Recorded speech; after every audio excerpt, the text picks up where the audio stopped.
जय हिंद दोस्तों स्वागत है आपका बहुत बहुत आपके अपने यूट्यूब चैनल में। दोस्तों आज जिस विषय पे हम बात करने वाले हैं वो है डीएसपी अकाउंट के अंदर नॉमिनी का होना कितना ज़रूरी है। दोस्तों डीएसपी अकाउंट क्या है ये आप सब लोग जानते हैं, बट उसके अंदर कुछ छोटी छोटी ऐसी चीज़ें होती हैं जिन पर अभी हम तकरीबन कभी भी ध्यान नहीं देते हैं। जैसे कि उसी का एक पार्ट है नॉमिनी रजिस्टर्ड करना। आप अपना डीएसपी अकाउंट ऑपरेट करते हैं तो उसमें आप नॉमिनी पक्का रजिस्टर्ड कराएं। नॉमिनी आपके पेरेंट्स भी हो सकते हैं, नॉमिनी आपकी वाइफ भी हो सकती है। मैं ये क्यों बता रहा हूँ, क्योंकि मैं अपनी बटालियन में हेड क्लर्क की ड्यूटी करते हुए ये एक इस टाइप का इंसिडेंट मेरे सामने आया था, जिसमें इंडिविजुअल ने नॉमिनी अपने पेरेंट्स को रखा था। इवन वो मैरिड बंदा था और 10-12 साल सर्विस थी, उसके बच्चे भी थे। फिर भी कभी भी नॉलेज ना होने की वजह से उसने कभी सोचा ही नहीं कि मुझे नॉमिनी अपनी वाइफ को करना है।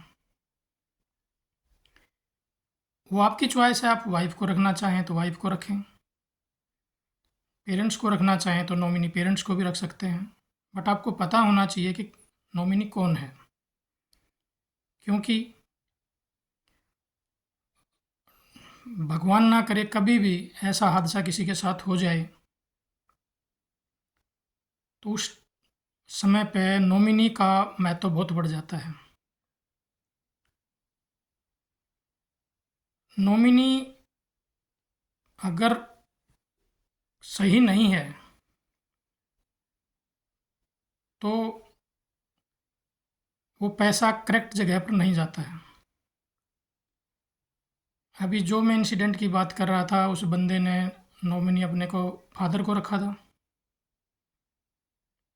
बट जब उनकी एक्सीडेंटल डेथ हुई तो जो डीएसपी अकाउंट का इंश्योरेंस का पैसा अकाउंट में गया तो उस पैसे के ऊपर काफ़ी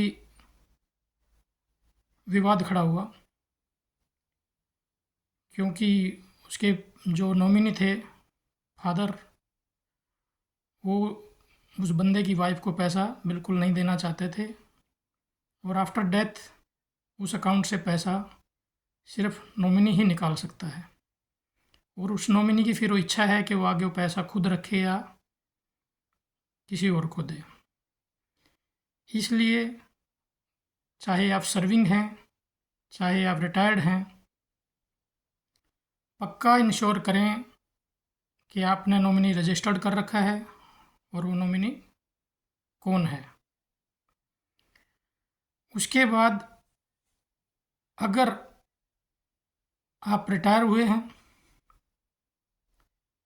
तो आप अपने अकाउंट को चेक करिए और उस अकाउंट को आप कन्वर्ट कराइए डीएसपी पेंशनर्स में,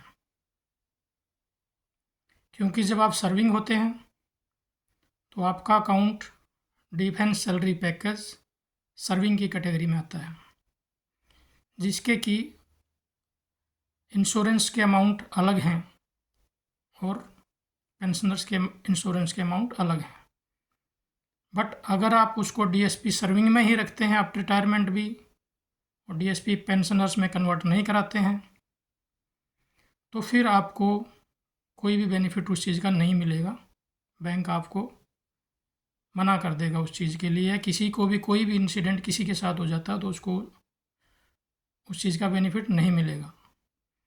इसलिए आप जब भी रिटायर होते हैं तो तुरंत आप बैंक में जाइए, एक छोटी सी सिंपल सी 2 लाइन की एप्लीकेशन लिखिए कि मैं इतनी तारीख को रिटायर हुआ हूँ और ये मेरा पीपीओ है। पीपीओ की कॉपी आप लगाइए साथ में, और मेरे अकाउंट को डीएसपी सर्विंग से डीएसपी पेंशन में कन्वर्ट किया जाए।